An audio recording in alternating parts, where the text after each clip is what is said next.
Et c'est les amis, c'est Gaio, et je se trouve pour la suite de Killer Clown. Donc dans le dernier épisode, nous étions arrêtés à l'hôpital, après que Canon se soit fait attaquer par un clown tueur. Clown que nous avons réussi à repousser avec je ne sais plus quoi, une branche d'arbre je crois, mais je ne sais plus. En tout cas, il a fui, Canon a été emmené à l'hôpital, et bien sûr, la police mène un interrogatoire, et a évidemment commencé par notre cher ami. Des suites, une fois que notre ami est revenu, j'ai oublié son nom, mais ça reviendra. Nous sommes du coup nous aussi interpellés pour l'interrogatoire, et le policier sur lequel on tombe est tout simplement notre père. Donc, il se pourrait qu'on se soit un peu trop mêlé de cette histoire et que du coup, peut-être que ça aura des conséquences. En tout cas, on va continuer pour voir ce qui se passe. Donc c'est parti. Mon père est debout, silencieux, et au loin j'aperçois ma mère en train de parler à un autre policier. Lucas fusille du regard les policiers, en particulier ceux qui ont pris sa déposition un peu plus tôt. Ah, ces types sont des abrutis. Dès que je leur ai dit que le type que nous avions vu était un clown, ils ont commencé à rire. Vraiment? Mon père regarde les policiers qui se terrent dans un coin en voyant son regard sévère.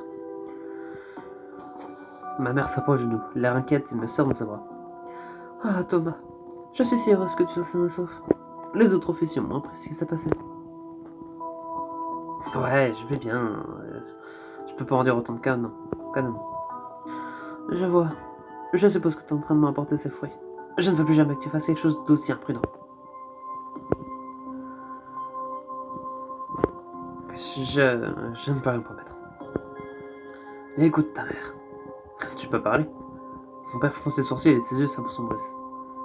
Et il n'aime pas que je lui réponde. En fait, il n'aime pas l'insubordination en général. En tant que commandant de police, il essaye de s'assurer que tout se passe bien et que les éléments perturbateurs sont réprimandés. Suis-moi. J'ai dit. Lucas me tire de côté en riant nerveusement. Et si nous rentrions à la maison, hein? Les autres officiers ici présents peuvent prendre la déposition de Thomas. Non, je veux qu'ils l'apprennent. C'est moi qui peux le faire. Maman acquiesce et se dirige vers la pièce de Canon, sans doute pour avoir sa version des faits, tandis que mon père reste avec moi. Très bien. Je raconte ce que j'ai vu dans le parc, et il prend des notes sans broncher. Nous avons laissé quelques hommes pour veiller sur Canon, et d'autres patrouilleront dans le parc. Mon père regarde quelques officiers qui s'approchent du couloir avant de reporter son attention sur moi. Tu t'es bien débrouillé, Thomas. Pendant un instant, je suis content de l'avoir rendu fier. Mais l'expression de son visage me dit qu'il n'a pas encore fini. Mais je suis d'accord avec ta mère. Tu as fait preuve d'inconscience et d'irresponsabilité. Nous t'avons élevé mieux que ça. Alors tu veux que je fasse quoi? Engueuler ce salaud de loin et espérer qu'il change sa vie? Je vais pas rester planté là alors que quelqu'un est en danger. C'est toi qui me l'as pris. Son expression reste stoïque, mais elle commence à tapoter rythmiquement avec son stylo sur son bloc. Ce n'est pas ce que je voulais dire. C'est tout comme. Allons-y, Yuka. Ravi de vous avoir rencontré. Au revoir. Je me retourne et m'attends complètement à ce que mon père appelle mon nom. Mais il ne se passe rien. Il se contente de me regarder fixement tandis que je jette un coup d'œil par-dessus mon épaule. Pas de colère, pas de réprimande, rien. Ah, le train-train habituel. Yuka et moi prenons mon taxi pour retourner dans notre quartier. Le trajet a été calme, et je suppose que ma mauvaise humeur était évidente, puisque Yuka n'a pas dit un mot pendant toute la durée du trajet. Je ressens la culpabilité en l'entraînant dans mes problèmes, mais elle a déjà vu ça auparavant. Peut-être qu'elle se sent redevable envers moi, parce que nous sommes amis d'enfance. Je fixe ma maison sombre et vide avec un sentiment de découragement. Même après ce qui s'est passé, mes parents ne sont toujours pas à la maison. Thomas, est-ce que ça va? Je vais bien, mon père a toujours été distant, c'est juste que... Qu'est-ce que je ressens? De la colère, de la tristesse, de la solitude. Je sais qu'ils ne font que leur travail. Ils savent que ma présence est superposée à leur job. J'ouvre la porte de chez moi, mais Yuka m'empêche d'entrer. Hey, si tu veux, tu peux venir chez moi. J'ai un peu zappé le dîner tout à l'heure parce que j'ai voulu venir avec toi. Est-ce que j'ai déjà mangé? Non. Pas que cela ait de l'importance avec toute la cochonnerie et tout ce que j'ai dit.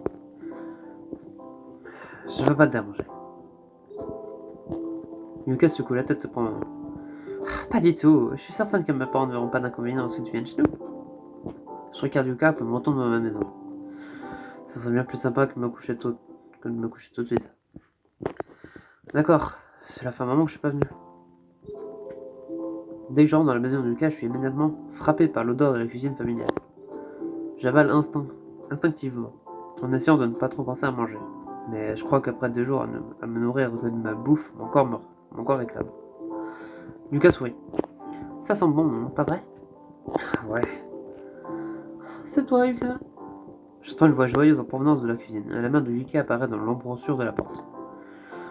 Thomas! Yuka, toi, tu aurais pu me dire que tu l'amenais. J'aurais préparé quelque chose de spécial.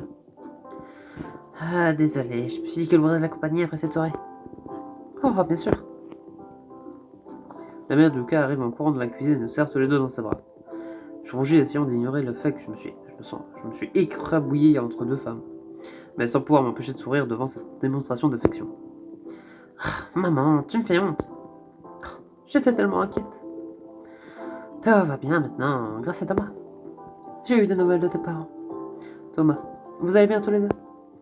Elle me regarde de haut en bas. Pas de bleu ni de blessure. Oh, Dieu ne plaise. Tout va bien, merci.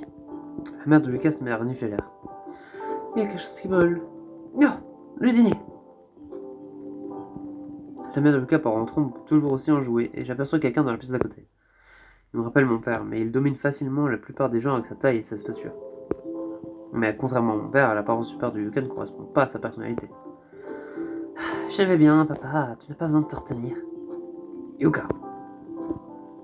Le grand gaillard s'approche de nous et il nous prend dans ses bras avec un grand geste. C'est la deuxième fois ce soir et ça fait beaucoup plus serré. Ah, aïe, ça suffit, papa. Bienvenue à la maison. Toi aussi, Thomas. Tu ne nous as pas rendu visite ces derniers temps. Ah ouais, désolé. Les 2 dernières semaines ont été très chargées. Il lâche prise et renifle avec un air de gros nounours. Reste avec nous pour dîner. Nous avons décidé d'attendre Yuka, alors nous avons tout réchauffé. Ah, vous êtes bien obligé, papa. Non, nous dînons en fait. Il se tourne vers moi et me sourit chaleureusement. Ça veut dire toi aussi, Thomas. Merci. Assis à la table, je n'arrive pas à croire que la quantité de nourriture qu'ils ont préparée. Waouh, on dirait qu'ils attendaient 5 invités de plus. Merci pour ce repas.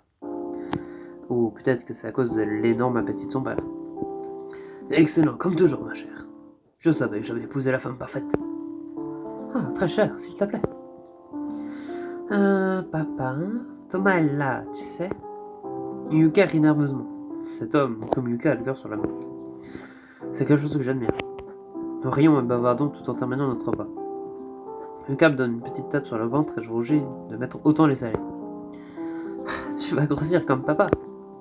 La mère de Yuka glousse et fait de même avec son mari. Allez, je suis chatouilleux. Adorable, comme toujours, très cher. Yuka rougit. Alors, comment c'était? J'apprends à cuisiner avec maman. Et j'ai préparé beaucoup de choses avant de sortir tout à l'heure. C'est génial. Je ne me souviens pas de la dernière fois où j'ai mangé un si bon repas. Yuka me fait un grand sourire. Si ça te plaît pas, pourquoi ne pas te joindre à notre famille? Je ne peux pas vous déranger. Tu entends ça, Yuka? S'il n'est pas un étranger, peut-être un...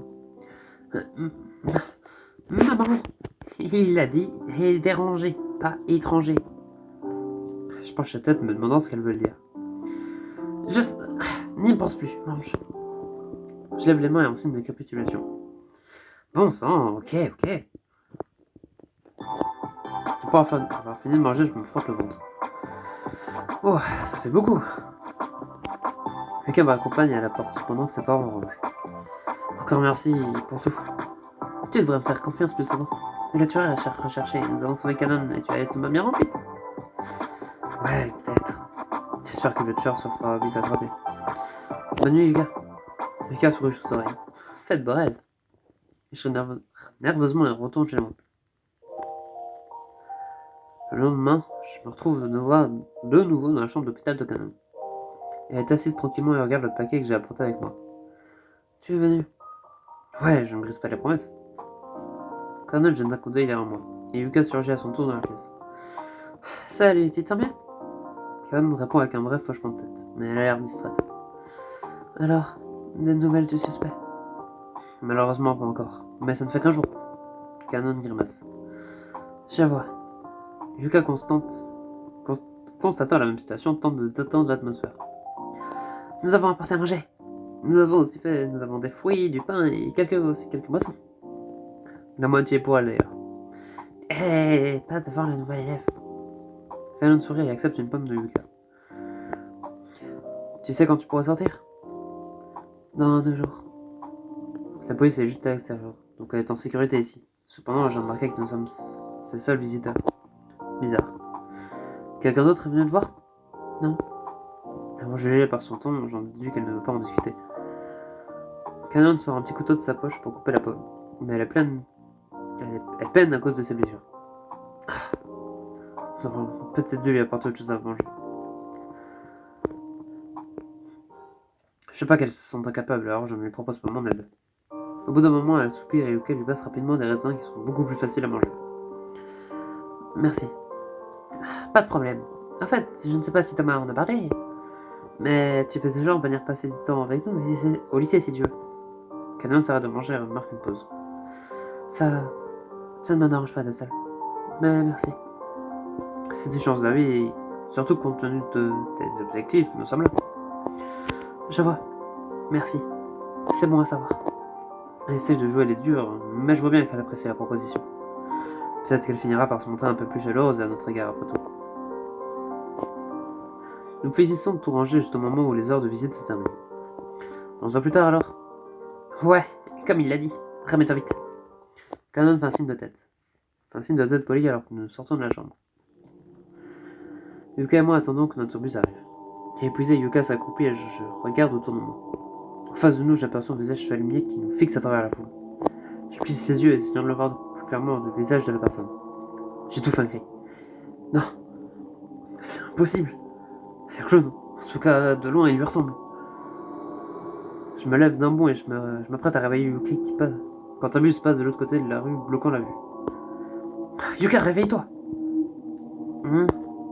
Et Bethel se redresse en se frottant les yeux. Je la secoue tout en gardant les yeux sur la rue devant moi. Au moment où le bus repart, le clown a disparu.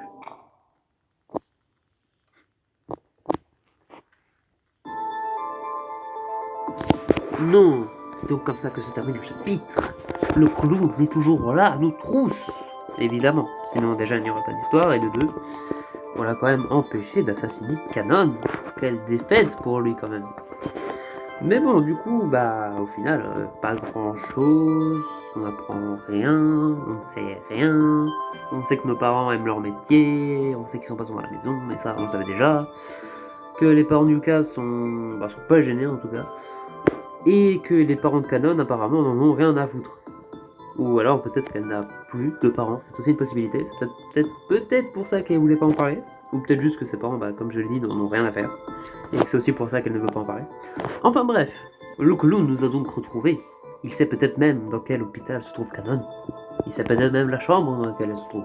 Mais bon, en tout cas, tout ça, on le verra, et peut-être qu'on le confirmera dans le prochain épisode. En tout cas, n'hésitez pas à vous abonner et à lâcher un like si jamais ça vous a plu. C'était Okayo. Allez,